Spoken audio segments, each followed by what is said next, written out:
In this episode, we're going to show you how to add drywall to your bathroom, how to add the subfloor, and how to cut alcoves so you can accommodate your toiletries. So stick around, a lot of tips and tricks in the way.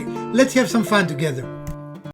Good morning, friends, and welcome to another episode of the Urban Homesteading channel in a nice, somewhat chilly North Carolina and very rainy North Carolina. So behind me we have tarps. Why we have tarps? Because it was raining. And behind the tarps we have material.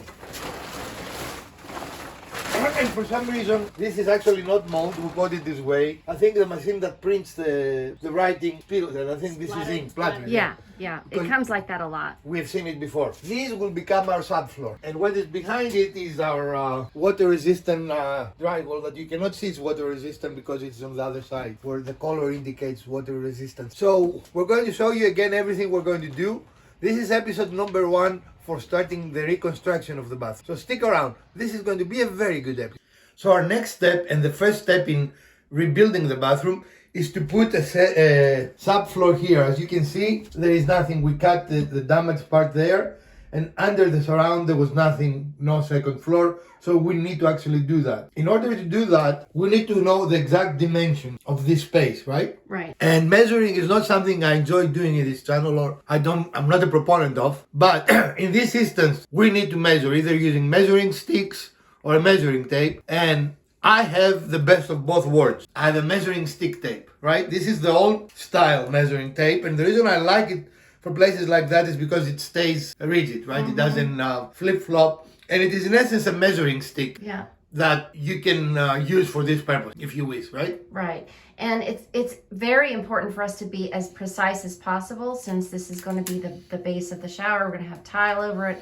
We want it to completely meet all the surrounding wood. Yeah, I mean, it is one of those instances that measuring is very important, right? Yep. All right, so we're going to do that. And if you see here, the two bags that are coming out of the floor, actually, those were the original holes that the original plumber did that go through the floor all the way to the subspace, right? Yep. So we put them there in case creatures happen to be in our subspace. They shouldn't be. It's very well tied. You know what you want. They shouldn't be because it is what is the word? Sealed. It is protected. There shouldn't be any ways to it's get. It's protected in the crawl space under our home. Right. But in any case, to just make sure we put 2 bags there, we're going to more permanently fix that. And the upside down disc there serves the same purpose for this. As you can see, they did a wonderful, huge job there, you know, right, of opening. So our next step will be measured. And 3/8. About 38 3/8. And we're going to check the other side to make sure they're similar. And also we're going to do the same side to side, right? So this is a front to back. Yep. All right. So we're trying to find the hole that we need to put into the new floor piece, and we need to know exactly how far from each edge the hole is situated. So we've used our measuring stick here, 16 3/4, and we've written it on the floor next to that orientation of the floor. We've done the same thing from this side of the framing over to the drain and written that measurement. And then we have one more to do, and that is from this left side here in, which is a little bit longer dimension, and that measures right at 17. Okay, excellent. So now we're going to try and in one attempt make the subfloor. So armed with our measurements, we're going to take one of the 2 pieces of OSB. We have more OSB than we needed because they sell them in this size, or the smaller size they sell them wouldn't work for us, right? There were only 2 buys. So we're going to turn this into a 36 by 38 1/4, or the other way around, yes. This dimension, however, is only unique to us. Right. You will have to measure and find out yours. So we're going to take this to our saw and we're going to cut it. And nature is making things hard for us, as you can see, but still, nature is beautiful. So we cut our piece, and because, of course, the size of our saw does not allow us to cut either of those 2 dimensions, what we did is we subtracted from the dimension of the board to get the dimension we need, which allow us to use our saw in a safe way. Because you should never do something like that freehand. You need to have a fence so you can press against the fence and also see what you want. This is a fairly dangerous cut. If you're not comfortable and you don't have help, do not do it in a saw like that, right? Right. This is not the easiest or the safest cut to do. Another way we could have done it is to lay it flat on the deck and use a track saw. Right. Or any other You can use a circular saw right down a line if we had, a line that we were following. So, but this is the way we chose to do it. Excellent.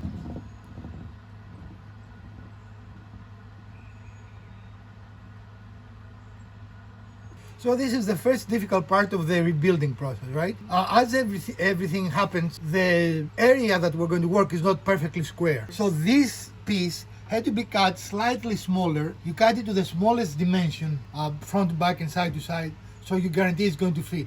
Right. Otherwise it will not fit. Which of course now makes it a little harder to know exactly where the drain is. Right. But through convoluted calculations and praying to Zenu, Some good guesswork too. and praying to Zenu, we think, is it this spot or this spot?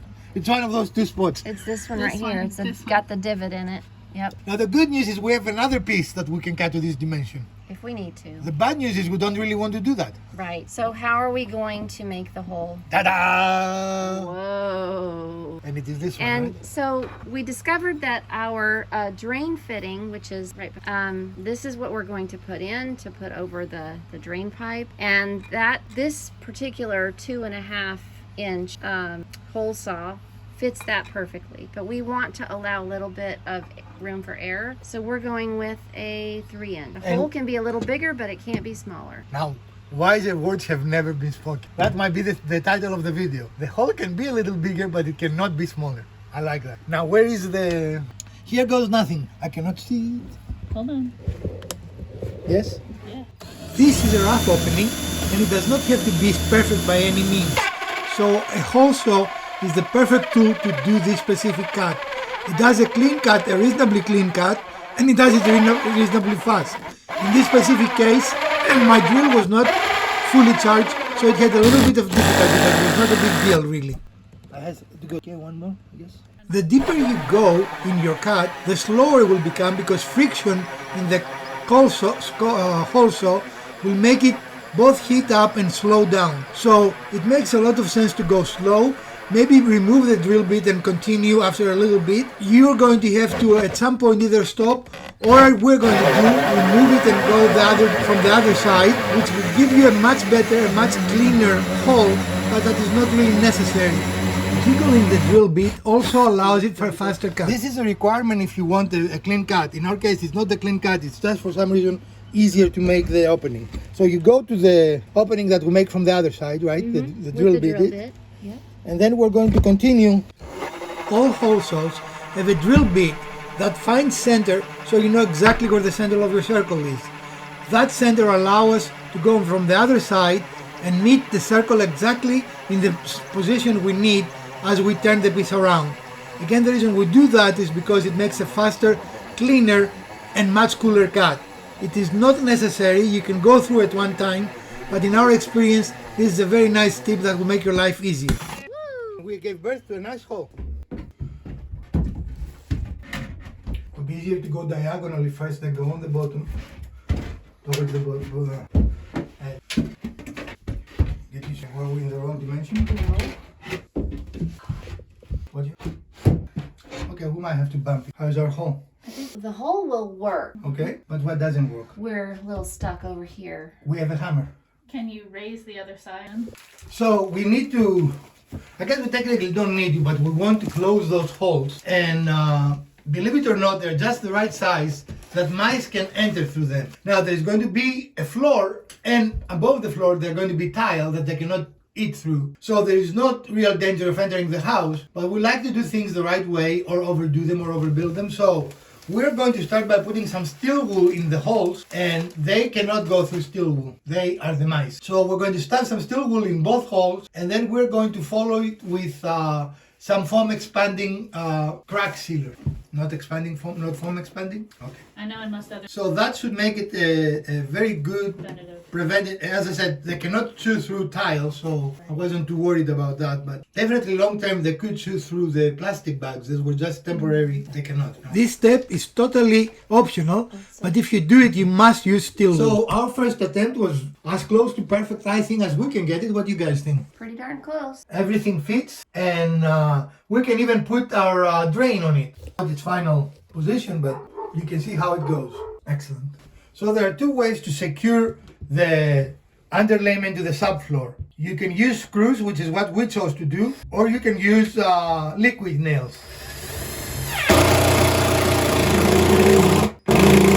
We use screws, so we're nice to the next person that gets to do this. If they need to replace this, they can just unscrew it. With liquid nails, it becomes harder. So the next step will be to frame some alcoves. So when we do the tiling, we have some nice places to keep some toiletries and Yeah, shampoo and body wash, anything else we need. And this is pretty straightforward. We're going to mark some 2x4s. We happen to have tried to pressure treat it. You do not need pressure treated, but if you have them, you might as well use them. And so there are only two important dimensions: the width of your studs, and then how high you want the things to be, right? And usually you want a height that will allow for shampoos and conditioners and normal things you will have in a bathroom to fit, right? I mean, if you can make it bigger or smaller, but whatever you want to do. And we're going to put one here. Another one on this corner back here, which is on the same side with the shower valve. It's a little bit smaller, which is fine because we have the bigger one on the other wall, but this will be for easy to reach stuff while you're showering. No, parallel. So you remember we spent a lot of time working on finding out the width of the old floor, and the reason for that is because we want the two floors to be at the same level, so we won't have any discrepancies as we finish the floor. And as you can see, this looks absolutely as we wanted it to be. So we've marked the places we need to cut our two pieces to make our first alcove, and the next step, of course, is to cut it.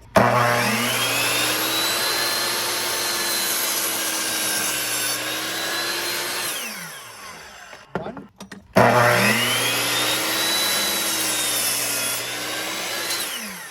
And those. So normally when you frame those, you're going to use nails and a framing gun or a hammer.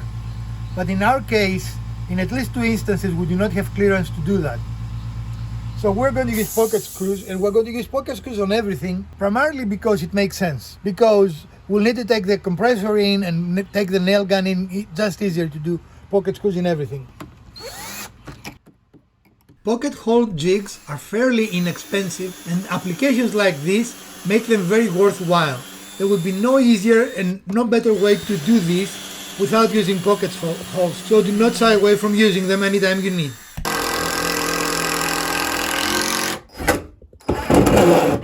Please accept our apologies. We did not have a camera that can do a better job in showing you what we're doing, but we're attaching here with pocket hole. The versatility of pocket screws is very evident here, as no other tool would do a better job. This is a very secure connection, very quickly to make, and really there is nothing else other than using metal brackets that will do. While our oscillating Dremel disappointed us, this Dremel cutting tool proved its value by removing a screw that was protruding from the other side of the wall. Now this does not do any damage to the strength because what we're cutting off was just in the air. It will not affect at all what is hanging on the other side of the wall, and this tool makes a very efficient, fast cut that will be very hard to achieve with any other tool. So not all Dremels are bad. Use the right tool for the right job. So we framed the two alcoves, and as you can see, it would have been impossible to do it in this side without pocket holes. I mean, there would be no way to come on the other side. And even here, it would be impossible to do it. I'm really not sure what they did with all this framing, but that's what they did, and that's the story. So now we have our subfloor done, and we are ready to put some drywall up. So we think that will be our next step. So we're marking where our studs are. So when we put drywall up, we'll know exactly where we have the screws. Excellent. So we scored the line, and we didn't show that because all three of us had to be part of it. We scored the line in the dimension we need, which in our case is what? 36 again, it will be different for each person. And now the trick is to snap the board, right? So All right. Pretty cool. And now we're going to come up with a knife once more and cut it. So we're using drywall screws instead of nails. You of course can use nails, but I prefer screws, so we're not going to have any popping that might damage the tile we're going to put here. So we're attaching the drywall with drywall screws, because they prevent nail pop because they're not nails. The screws do not back out. In this case, they're not critical because we're going to tile all the way to the ceiling.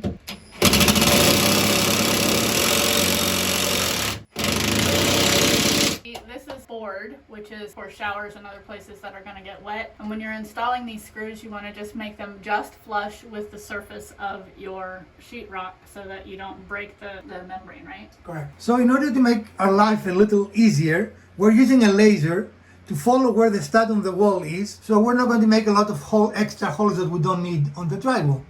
Since that is actually a drywall that prevents moisture from going behind it. We don't want many holes. So by setting the laser to our mark, if you remember earlier we made the mark, we know exactly where our drywall is. And now we're ready to fully attach the drywall to the wall. One of the things you need to do as you do your work is clean up, because you don't want to carry all those things in your house. As you know, this is a remodel, so we go in and out and we try to be careful. And we've put a tarp over the carpet, but cleaning up is a good idea to keep your work area more tidy.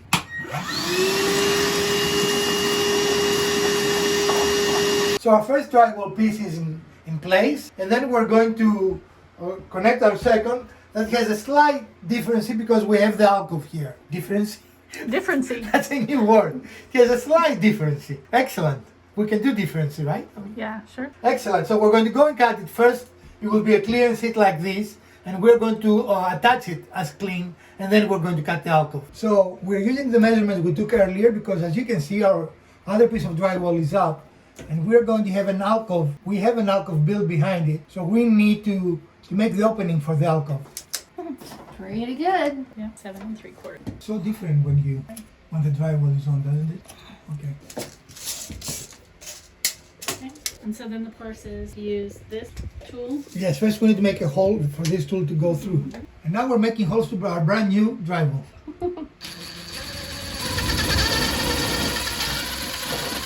All right. This thing has speed. Nope, only on and off. Stop or go. That's the speed. This is the first time I'm attempting to do this, and unfortunately I did not choose the correct bit. So next time I'm going to have the correct bit, and it's going to go even better, but it went great in my opinion. Here you're going to see a little bit of tear out because my bit was actually too short, and the shank is making a mess of the drywall instead of cutting through it. That is my fault. The method actually works very well, and the drill bit works very well. Once I realized what was happening and adjust my method, I was actually able to do much better. Mrs. DIY here is being smarter than me because unfortunately I'm not wearing a mask, so she is very close to my cut with the vacuum, and as you can see, most of the dust is going away and I don't have to breathe it. This was very satisfying to see. As you can see, we were able to cut the alcove without doing any serious damage to anything. With the correct bit, I will try this technique again. It's the best way to do this job, I think. Oh, this was a stupid crooked thing again. See, I was coming through and that was too far. Okay. Okay, but I'm going to tile it. Yeah, we need now to. So we will vacuum that out, but the concept worked. For the first time using it, I think I did okay. Yeah. So we're taking the blade and just doing a little bit of cleanup on this paper tear from the bit. And that'll just make it nice when we come back to finish this out and do the tile and everything. So we needed a little bigger trim bit than we have. So the next one, we're going to have the right trim bit, even if we have to buy one. But overall, it worked quite well. What do you think, ladies? The design, the thought process behind it was great, and in the end, we got. But you need to use the right tools, guys. Tools. That's the story. Yeah, right tools. And here is how you're doing an alcove, right? Again, use the correct bit if you have it. I didn't have it and I needed to test it. And this is something I've never done before. So with the wrong bit, for my first time, I think I did okay. I mean, this is how really it's supposed to be with less tear, because it was our sank, not our bit that was cutting. But other than that, I think we did okay. But still, the opening is exactly what you wanted it to be, and so it's just a little bit of cleanup on the paper. And if you come here, there's no way you can get that flush with any other tool, right? I mean, that is the perfect way to do it. So we're very happy with this. All right, this is our third episode of this series, and this has been a very enlightening process for us. Mrs. DIY, what we learned today? Measurements are really important. And, No, we don't speak about that in and this channel. nothing is straight. Right, I mean, that we didn't learn it today. Every project we have ever done, we found out that builders do not pay attention to what they're doing, right? But outside that, you do need to make sure that what you're doing is exactly what you want to be doing, if that makes any sense. No, I was going to ask you. Make sure you're doing what you want to be doing. Right, in other words, have it in your mind, work it, plan it, execute it. Cost-wise, this was not a very costly day because we had all the material we needed, right?